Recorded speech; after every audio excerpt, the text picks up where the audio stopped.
catching criminals or just getting debris out of the way in the intersection. It's all about keeping the community safe. This is Crime Watch.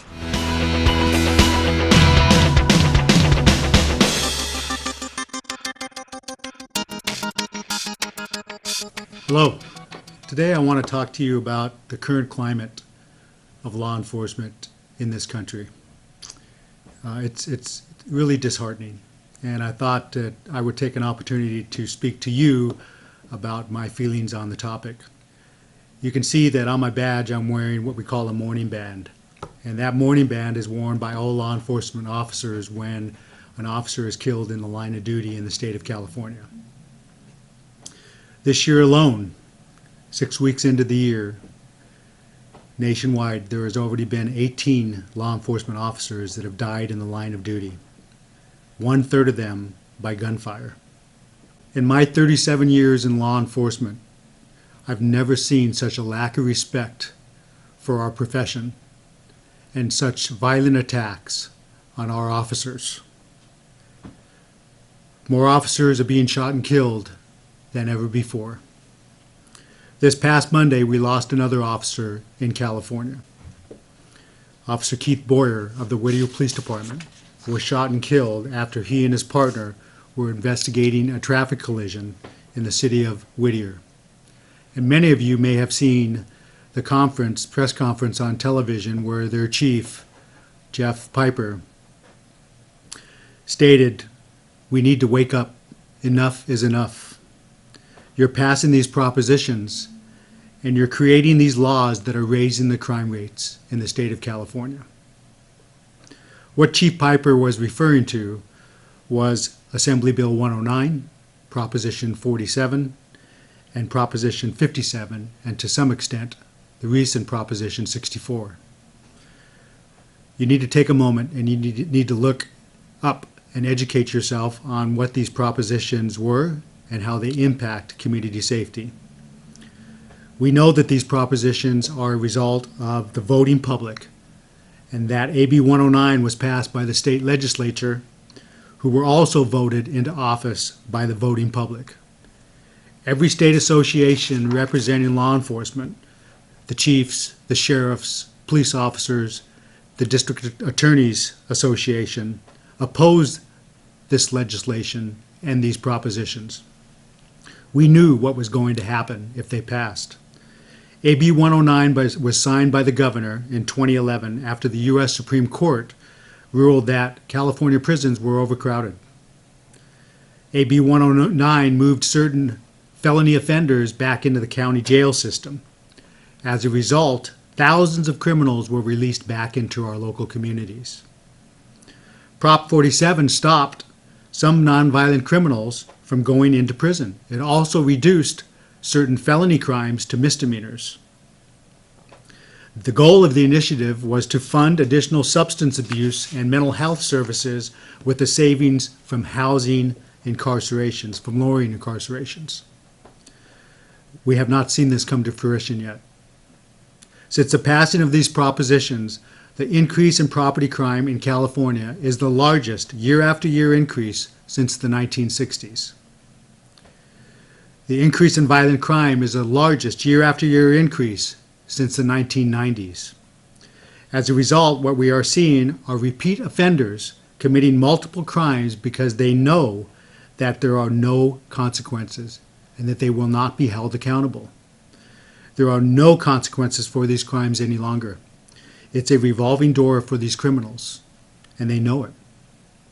The suspect that shot and killed Whittier police officer Boyer was a parolee who had just been recently released from prison for armed robbery.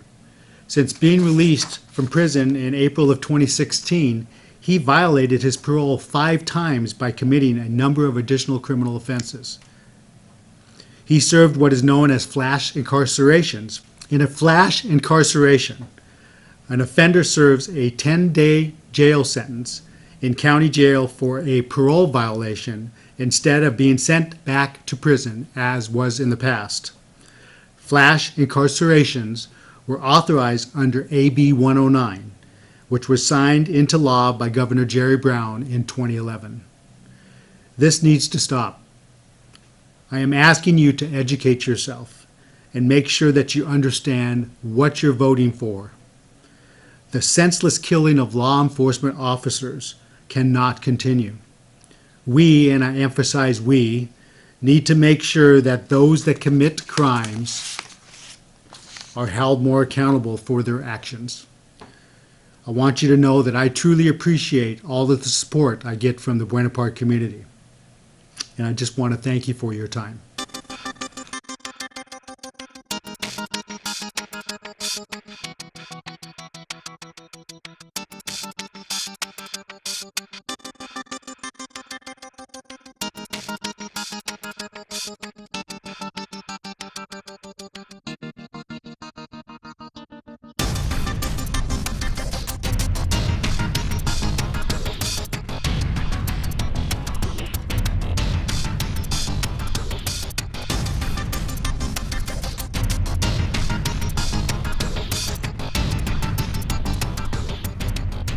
Hello and welcome to Crime Watch. I'm Jane Cameron with Sergeant Mike Lovchick of the Buena Park Police Department. A really sad thing happened just a few days ago, and that was an officer that was killed in the line of duty. Besides hearing about it all over the news, you're wearing the black mourning bands, but how does law enforcement take this when one of your own is lost? You know, it was actually yesterday morning that it happened, and anytime anybody is killed in the line of duty, it's a tragedy, and no matter whether it's in California or across the nation. And we usually hear about notifications of it. The sad part about this particular one, that it was not that far away in the city of Whittier, and those types of news stories are really tough for us to watch. And matter of fact, we have an officer within our department who is very good friends with this officer who was murdered the other day, and you can just see it in his face, and it hits home. It's really a hard thing to swallow. With all the information that was coming out, it sounded like just a normal situation where it was a traffic accident and the officers were responding to help the people involved. It doesn't always have to be that dangerous, spooky, scary type of situation, does it? You never know what's going to happen on any call around here. Even though there's calls that we call routine, nothing is routine in this line of work. The information that we have is very limited so far because it is still an ongoing investigation. But from what we were told is that they were responding to a non-injury traffic accident. Someone gets rear-ended and the parties are off by the side of the road. From what the limited information that we have is that they were contacting the other person, the person who did the hitting, and somehow or another a gun battle ensued, and they were able to get rounds off on the suspect, but unfortunately both officers were hit. The one officer was transported to a hospital where he passed away. The other officer apparently is recovering, has non-life-threatening wounds, so that is good. And the best part about it is that the suspect is in custody. But again, it's just one of those things where we roll on non-injury traffic accidents all the time, and you aren't really expecting that type of a situation to happen. But it just goes to show that we have to be on our guard at all times. And it doesn't mean necessarily that they have to look a certain way or drive a certain car. It could be all likes, all kinds. In this situation, the guy, from what we were told, was a tatted down gangster looking dude. So, you know, I mean, yeah, obviously the hairs on your back of your neck go up when you see something like that. But no, it could be anybody. I mean, it could be, you know, someone that's dressed as nice as you, and you never know. You really don't know. And do you think that's why sometimes law enforcement seems to have, or what people think is an attitude? Is it just the officer trying to be very careful about what they do and being safe? Yes, I would say that. Yeah, there's a lot of times where people think, you know, well, why is a cop doing this, or why is he looking at me like that? Well, we're paid to look at people. We're paid to assess situations and make a decision if there's something that's not right. Again, in this particular situation, I wasn't there, so I don't know exactly what happened, but all indicators were that it was just a routine situation, a routine non-injury traffic accident that turned deadly. In this sad situation, if there is a funeral, will there be representatives from the Buena Park Police Department at the funeral? I would imagine so, yes. Not only because the one officer that I was telling you about, who was personal friends with this officer, we as a department have a practice. If a local officer dies in the line of duty, that we will send a contingency down to the funeral services. And not just because this one was in Whittier, we've sent officers up to Northern California before. I mean, it just probably depends on who's available and who can go and the circumstances of it, but we always try to have a representation if it is a local Southern California agency. So how long do you wear the mourning band? We will wear the mourning band until the officer is laid to rest, until that day. And again, it is just a reminder to us that we really need to watch our backs, and it's also a reminder that this officer gave his life protecting his community, and it's a hard pill to swallow, but it's something that we accept, that this is part of our job, but at the same time we want to honor his memory.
It's interesting that two sergeants had to take care of debris in the middle of the intersection. Yeah. Well, the call it came out that there was broken glass all over the intersection. And we got out here, Sergeant Carter was here already, and it looked like someone had lost a load of shower doors, glass shower doors. The frames, everything. So it was pretty much all over the middle of the intersection, like you can see. But fortunately, the glass shattered, but it kind of more or less stayed into place. So while I was directing traffic, Brett was pulling all the stuff out of the street to put on the sidewalk over there. So in a situation like this, I mean, there's a little bit of a risk for you to be out there, but you saw him roll his eyes. So. But also, it would just cause traffic accidents, right? Well, we're obviously trying to avoid that. So what we try our best to do is to guide people around the debris. But unfortunately, there's certain people that just don't have it in their mindset that I don't want to go where you're telling me to go. I have to go that way. And unfortunately, we have to make it like, look, you have to go that way, and you're not going that way. So, but yeah, we're obviously just trying to make sure that nobody gets hurt, and we don't want people to lose their tires and what have you. So even though there's still a little bit out there, it's okay now. Yeah, that glass that's out there right now, that will just get ground up and eventually just part of the pavement, to be honest with you. But the big stuff all over there, and if you want some good cheap glass doors, shattered glass, it's over there for you. Craft projects. I can fix it. There will be a follow to the beach in order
What is your name?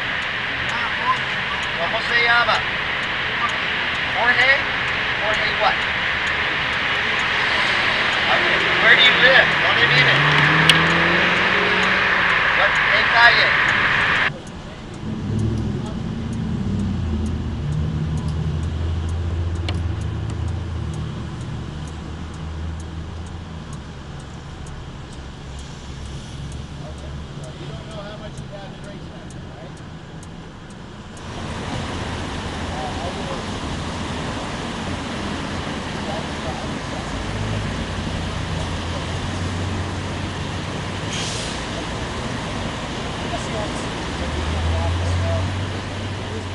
So what do you do when you see somebody who's drunk on the street?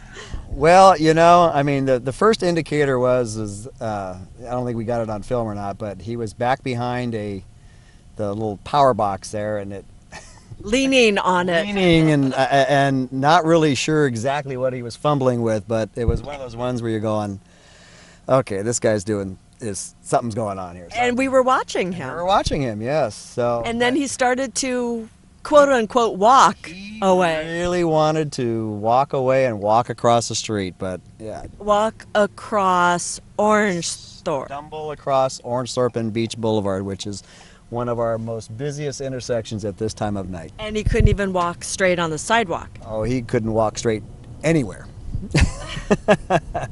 You know, it's we come across people like that, you know, often in our jobs, and you know, it's not against the law to imbibe, but it is against the law to where if you imbibe too much and you cannot care for yourself or others, like this guy obviously couldn't, then we need to step in and take action. Drivers are ruthless. Who knows what would have happened if he had gotten into the crosswalk? Well, you know, I mean, the last thing I want to deal with right now is some fatality pedestrian car accident where you know you don't like to see that happen to anybody.